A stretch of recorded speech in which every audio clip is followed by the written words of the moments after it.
Welcome back to my workshop. Now today I've accepted another challenge. This time it's from Karl Pope from Karl Pope's Woodcraft, and he's set out a challenge for us makers to make a chair. Now it could be any sort of chair, it's just got to be something you sit on. So I'm going to make something simple, a little stool. I don't know what the design is yet. This is my design. I have no idea. Look, it's empty. And what I've got is some material. This, which is some roof joists, but it's quite rough old wood. Big lumps out of it like this. So I've got that to play with, but I think I need some other stuff. Let's go searching.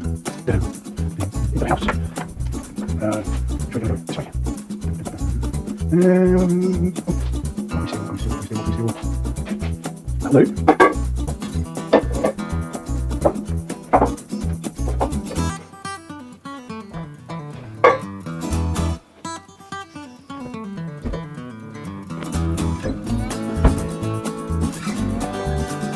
Ooh.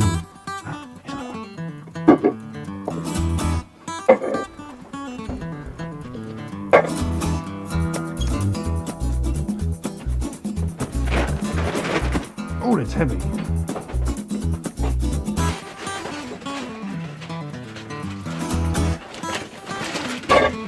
Okay, so what have I got? I got 2 orchid pots, 2 bottles of cola, and a bag of sandblasting shot grit. Now that is the stuff you use in one of these. Right, see what we can make. Right, the very first thing I've got to do is get this stuff through the planer thicknesser because this is really splintery. Right, here we go.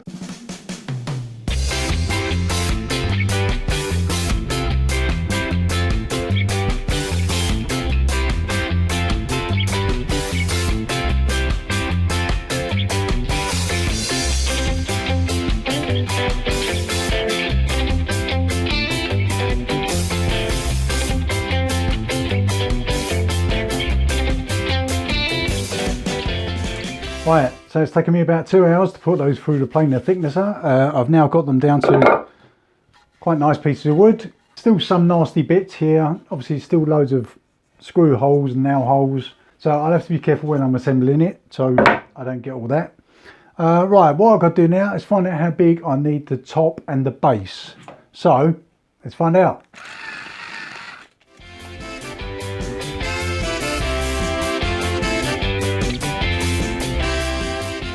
So it looks like I need it about 33 centimetres, so that's about 13 inches.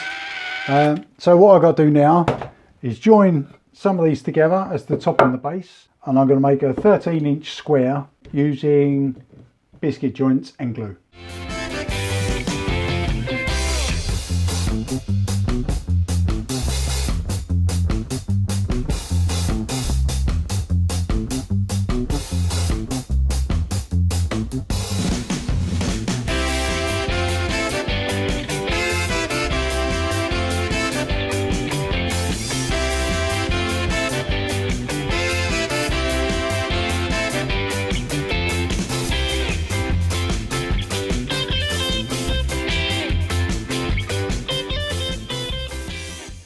I know, before you say anything, that is far too many biscuit joints, but I love this thing.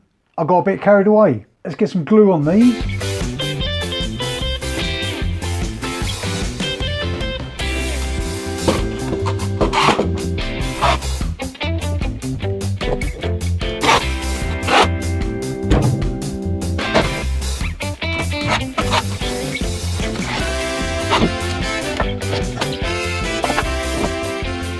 Right, so that's those all glued up. They're down here. Going to leave those for a while to glue and stick together. No matter how many times I've done that, I still get in a mess. Now, I've just reached in my drawer whilst I was cleaning up and pulled out this, which is an old scraper. I call it Old Faithful. Now, I've had this so long, it's my favourite tool. And just for you in the UK, to let you know how old this is, I bought this from Texas DIY. That shows how long ago that was. Let us know if you've got any favourite tools like that. Right, now these bits here, these are the legs, but I don't know how I'm going to do the legs yet because I don't know how long they've got to be until I've sorted out what I'm doing with flip these. Right, let's find out what I'm doing. Right, oh, so obviously I don't need the cola, I just need the bottles. So I've got to get rid of this. It's been a busy day, I might as well start drinking.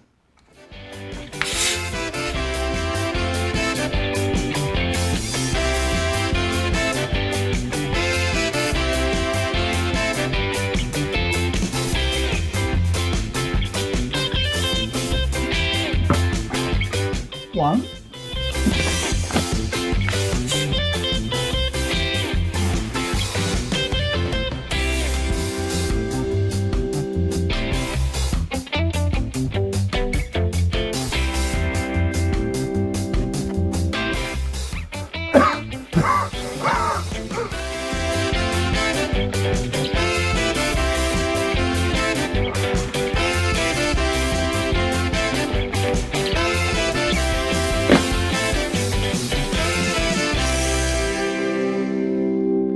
Go and wash these out. Okay, so I've given these a quick rinse out now. What I really needed was fatter bottles, like something a bit wider, and I'm going to use these instead because these are harder plastic. But what I need is this bit at the top, like this. Okay, so I've got to cut that off of there, and then this is going to go on here. What's he doing? Right, so I want to cut this off here. I don't know about you, but trying to cut something round like this in a straight line is always difficult. It's almost as if you want to be able to spin it and cut it.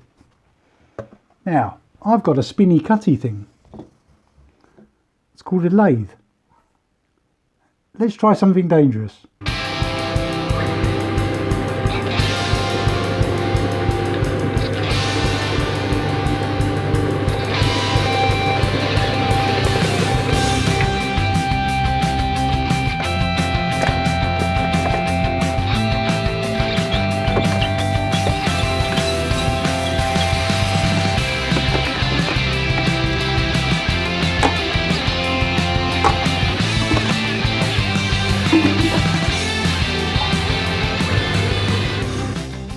It only bloody worked. Right, so I've successfully managed to cut off both of those. Don't try that at home, kids, it's dangerous. Right, I've got these. What I don't need is the little red ring around here and here. So I'm going to cut those off with a scalpel, very carefully.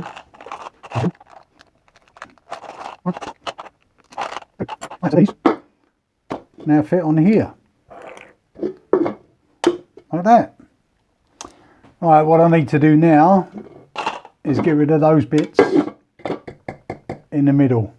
Let's do these by hand. Alright, well that works, but because it's a high-speed tool, it was actually melting the plastic. But I've cut it and now I can clean that up.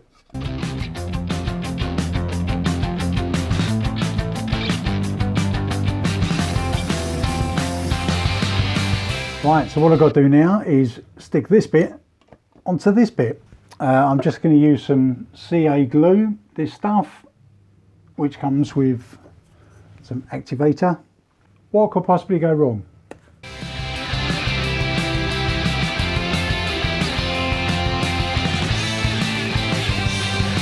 Right, so what I want to do now is join those two together with the caps on. I want to join the two caps together. But that's going to look a bit rubbish because it's just going to look like two caps stuck together. So what I've got is a piece of hardwood here. I'm going to cut a little square and then I'm going to turn that into a big bead. Right, you'll see what I'm doing. Let me cut this down.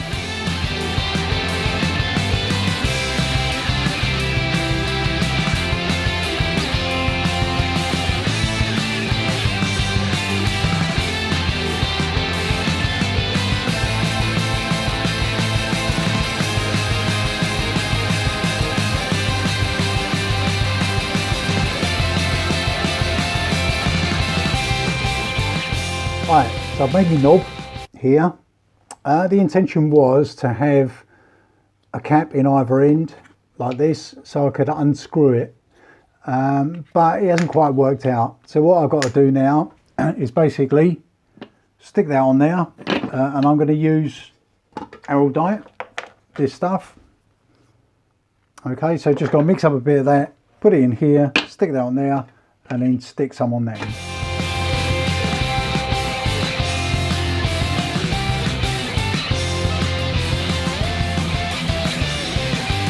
Right, I'm going to leave that to dry.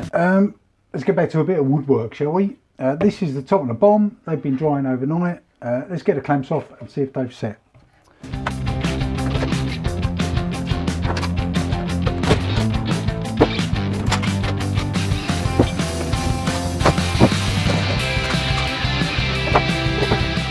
Right, so they've set okay by the looks of it.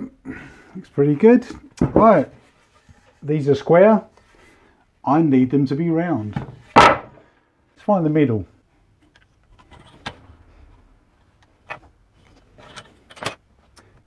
Right, so that's the middle of each of these. What I'm going to do now is set up my router and cut circles with it. Let's do that. Right, so I've got my board here. It's mounted securely. I've actually got extra clamps on this to stop it spinning. First thing I want to do before I cut the whole circle, I want to cut a circle in the middle, or a recess in the middle, for this to sit into. Okay, and I want this recess to probably be about, I don't know, 15 mil deep. 15, maybe 20 mil deep.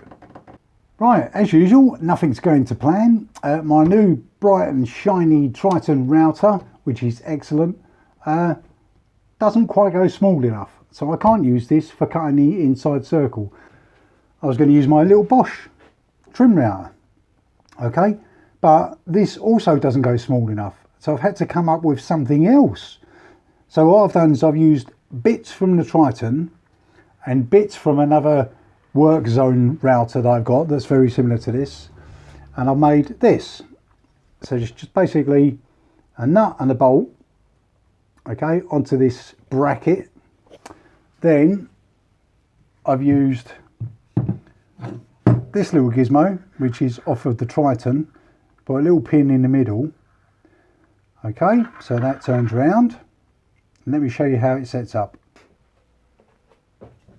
Okay, so what I have to do is, I can't put that on the outside like that. I have to put it that way, like that. Then a little knob, that's actually off of this Bosch. Okay, that tightens up if I can get it square, nice and tight. Okay, and then I can cut my circle.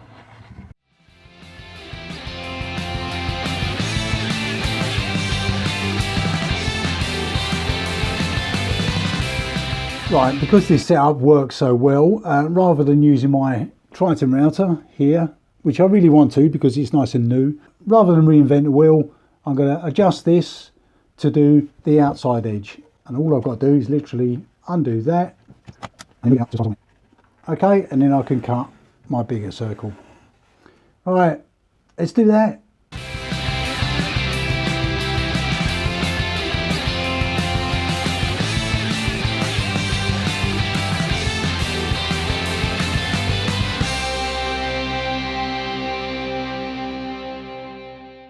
Right, so both of these are now cut out, but the routing is not finished. I couldn't go quite deep enough. I'm going to do what I should have done in the first place, and I'm going to try and get it on the lathe. So I'm going to get this mounted on the lathe and see if I can finish the edges.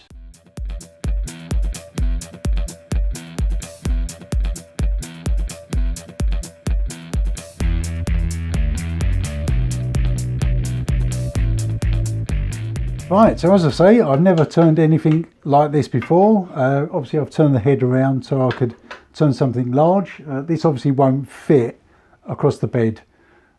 So, well, let's see what happens. What could possibly go wrong?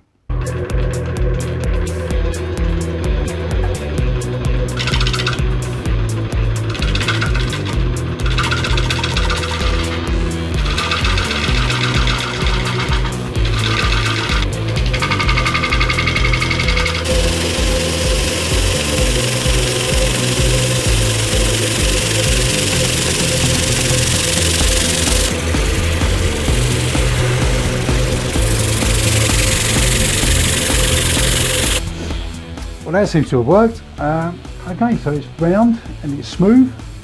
Do the other one. Right, so now the top and the bottom are both turned and sanded. What I can do now is I can figure out how tall the legs have got to be. Right, so how big are my legs going to be? Well, we know the top now is like this and the bottom is like this. Legs, 1, 2, 3. And the distance from there to there is 395 millimeters. And what this is going to be by about 20 mil. So that's 20 mil and 20 mil. Okay, so now I know how big it's from there to there and from there to there. Right, okay, and I'm going to turn these on the lathe. So I better tidy it up first.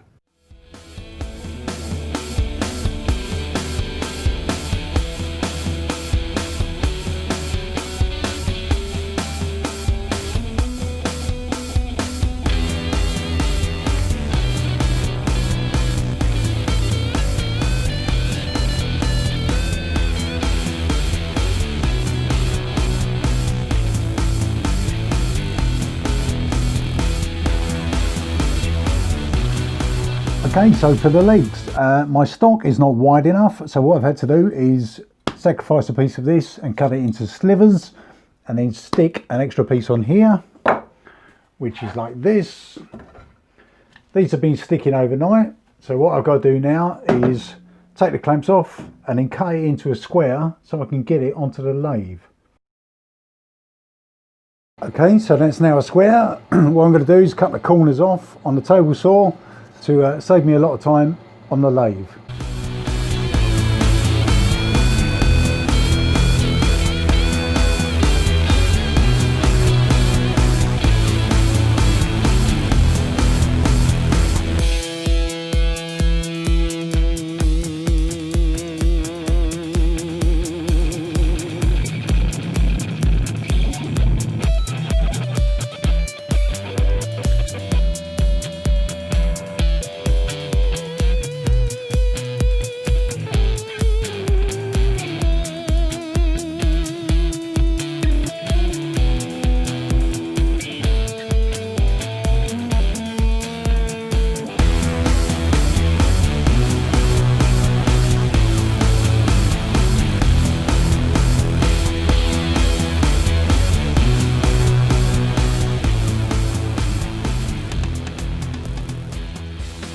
Okay, so I've got my 3 spindles turned now. They're all almost the same.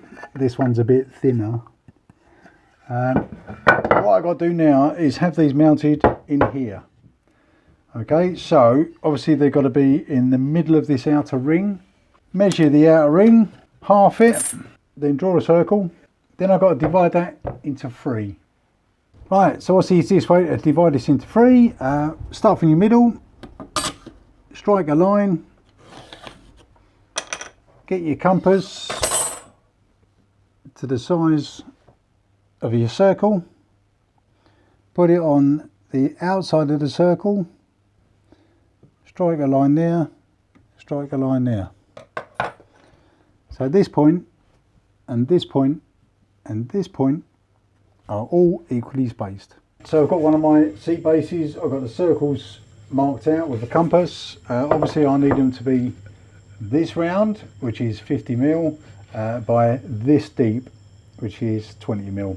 And all I'm going to do is use my new shiny router.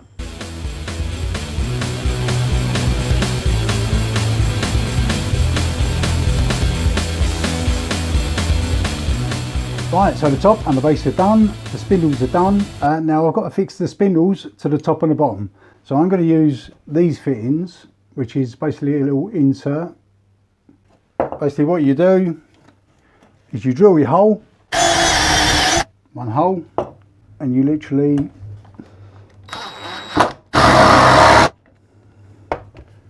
that's inserted.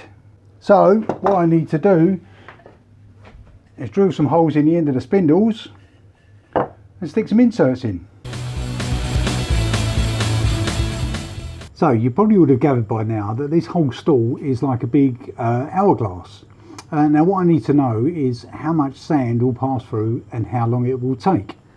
So what I've done some experiments. Now this is basically going to simulate my hourglass, and what I've got is a tiny little hole here in the middle.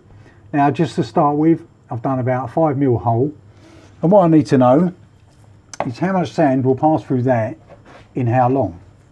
Okay, and the sand I'm using is this stuff, which is a shot grit from a sandblaster. Okay, I'm using that because it's black, so then you can see it. So basically what I've got to do is measure how much of this passes through this hole and how long it takes. So literally,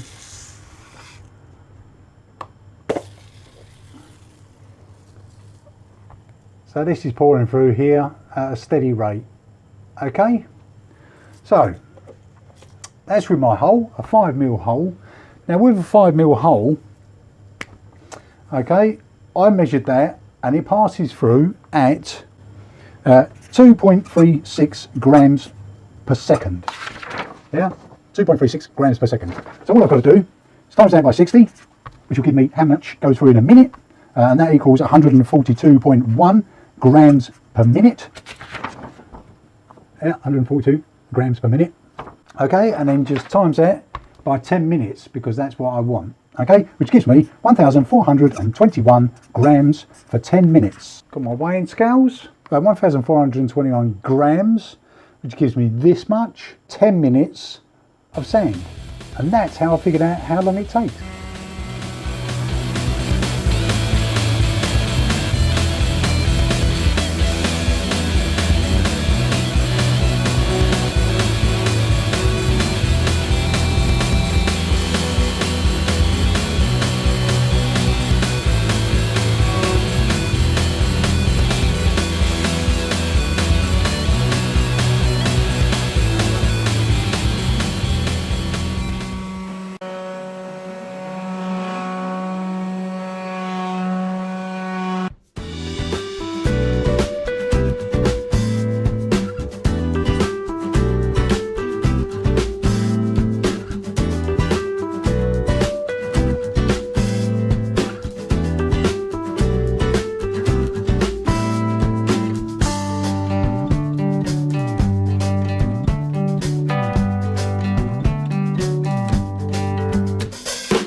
Right, so that's it, Carl. It's all done. So your challenge was to make a stool or a chair or a seat of some sort.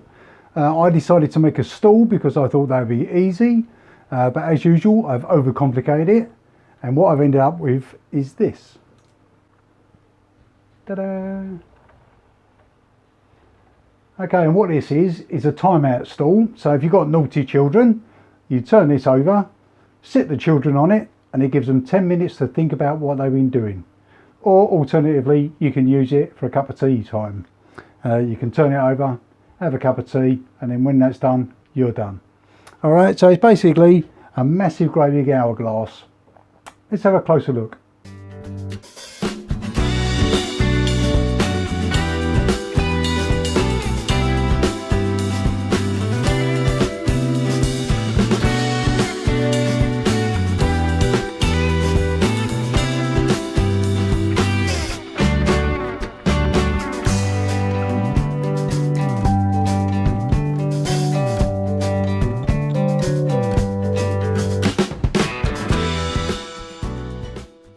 Okay, so basically it's a stool and it's all about the right height for a stool. On the top we got some engraving.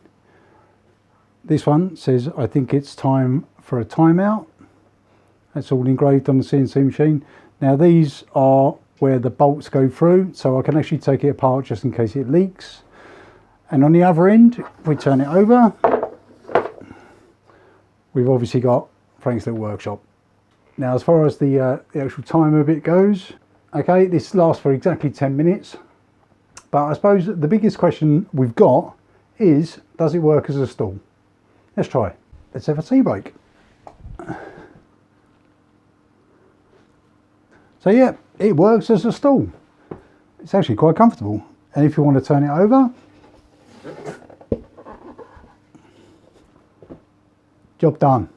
Okay, so that's it. It's all done, all finished. Thank you very much for the challenge, Karl. This is my entry. I know there's no prizes, but I hope you other guys that have done the challenge have enjoyed this video. If you do like this sort of thing, please like and subscribe. I'm trying to get to 1,000 subscribers. Then I can carry on doing things like this. Okay, so that's it. Thank you very much, Karl, and I'll see you in the next video. Bye.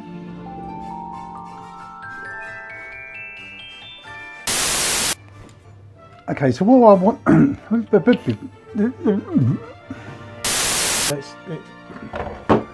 do that again, it's a bit shit. Is from Karl Pope, from Karl Pope's Woodcraft.